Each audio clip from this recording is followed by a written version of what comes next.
What's up, Stalker? I just beat Metro 2033 Redux here on YouTube where I stream whatever it is I'm playing, and I just wanted to share some thoughts about the game. Metro 2033 is a game that was developed by 4A Games and published by THQ for the initial release on March 26, 2010 for the Xbox 360 and Windows PCs. You may notice that the PS3 is omitted from this list.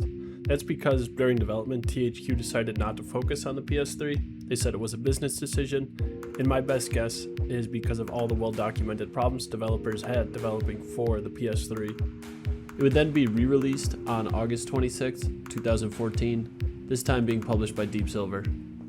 Before talking too much about Metro, I think it's worth mentioning that at the time Metro was being developed, 4A Games consisted of what Wikipedia called the core team of Stalker, Shadow of Chernobyl. And I think this is pretty important because in my opinion, Metro 2033 is what happens when you kind of just hyper-focus all that Stalker magic into one short, contained story that I'll grossly over-summarize as the story of one guy's journey to go get some help because his station is in danger. And that's as far into the story we'll really be looking in this video because I still think it's a game you should definitely experience on your own. Now, let's talk about the first thing that really stuck with me from my playthrough of Metro was just how genuinely scary and claustrophobic the game is throughout. There are many times throughout the game where you were separated from the rest of your friends, and those moments where you're going through those Metro stations, getting from one station to another, are some of the tensest and scariest moments in the game. Two examples that really stick out to me. There's a Metro stop early in the game where the town was attacked, and now it's just full of these little mutants that scurry in and out of holes that they dig. So you have to watch out for them. You have to be cautious where you're walking. The place is so dimly lit. There's fog everywhere. And I'm not sure how best to put it to words, but all these elements just kind of roll up together in this moment to create this really dreadful experience where you want to sprint through this Metro station as a player because you know that safety's on the other side. You know that you just need to get away from here. But you cannot sprint because of all the darkness that was mentioned earlier. There's groundhog holes all over. And on top of that, there's also those little rat mutants that are popping in and out that you know can just pop up at any moment. And anytime you think you have a shot at them, they're just going to run away back to their cover. And I really enjoyed this section. It was honestly really scary. And then another one I can think of that I'm sure sticks with a lot of people is the sequence where our team's going through, I think it's near the end of the game, and you have to deal with a bunch of spiders in a dark room, and that's just not fun.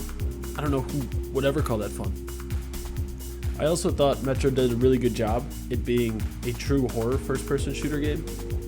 It's hard to put to words, but I do really think that Metro finds a good job at really sitting perfectly where it needs to on the horror to action spectrum, where it never dips too far to where it becomes like more action horror.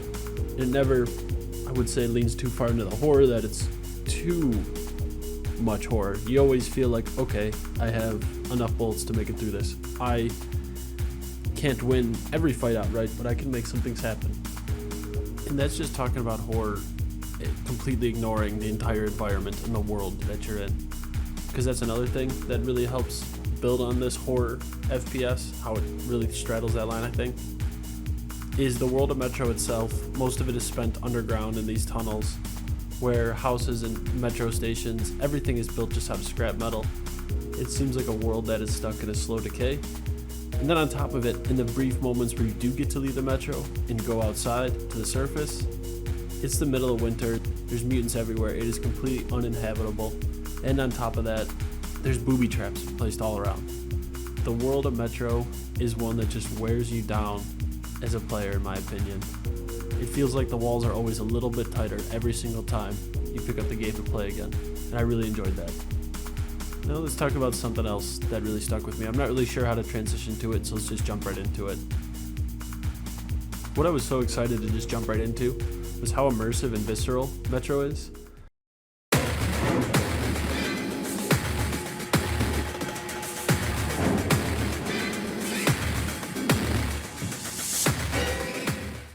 As I'm sure you might have already noticed from the gameplay that's probably been on screen up until this point, is the HUD in this game is very bare bones. The only thing that really shows up on it is an ammo counter when you're in combat, when you're using your weapon.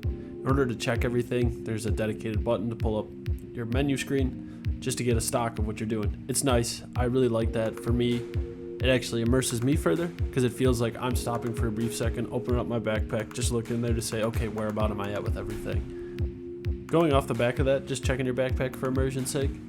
One other thing that I really enjoyed is the gas mask visor. When you pick up a gas mask, they come in good condition, and as you take more damage over time, they slowly get worn down. They can get covered in blood, they can get water blown on them, whatever.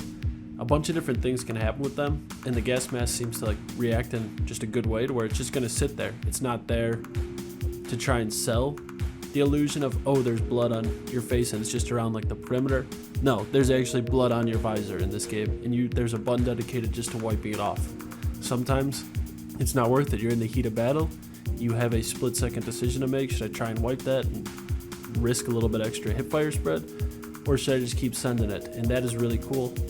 While we're on the topic of tools, like gas masks and checking your inventory, I'd also like to just call out the flashlight, night vision, and battery system in Metro. It adds another layer to the mix of immersion that I really enjoy personally, because how they work in Metro is the flashlight and night vision run off of a battery, and these aren't batteries that the player finds throughout the story. It's just a rechargeable pack, but in order to recharge it, you have to put your weapon down, take out your charger for a couple seconds, and crank it by hand. There's a couple different inputs that have to be pressed, and this is just really enjoyable after a hectic fight. When a fight settles down, the music is winding down, you wipe your gas mask off, change your filter if you need to, take the gas mask off. If you realize that you're in a safe spot now, you can breathe again. Then after that, turn off your flashlights and night vision for a second, bust out the recharger, charge that up, check your inventory.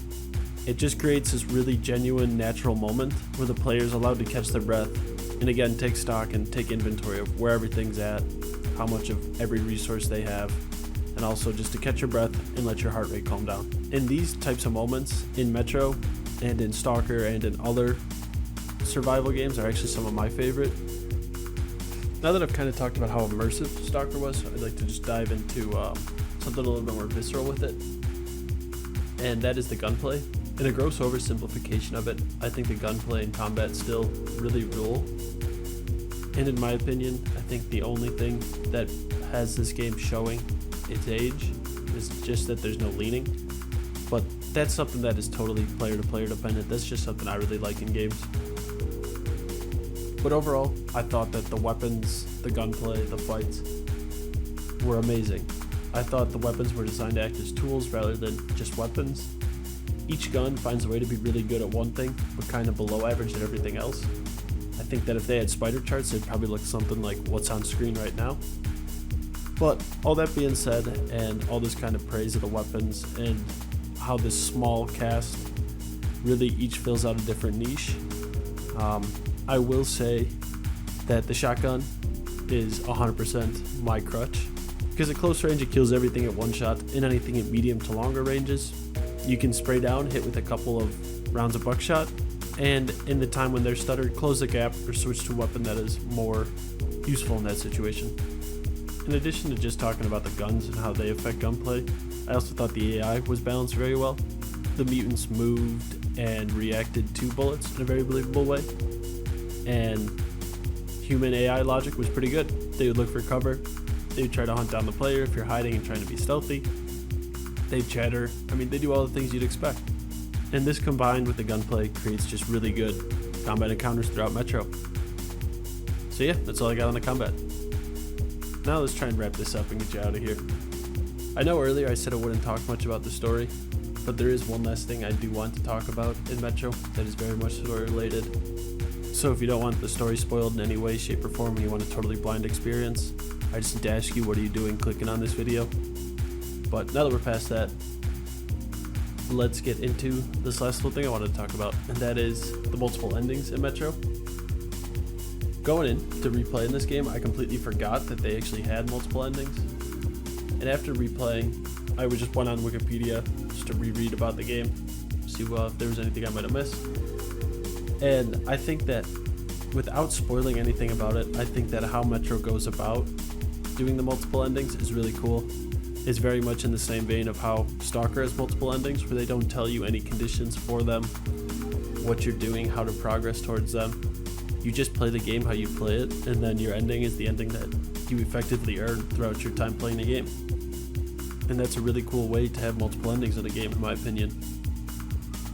So yeah, that just about wraps up all my thoughts about Metro 2033. If you stuck around to the end, thank you so much for watching all the way through, and take it easy. We'll see you next time.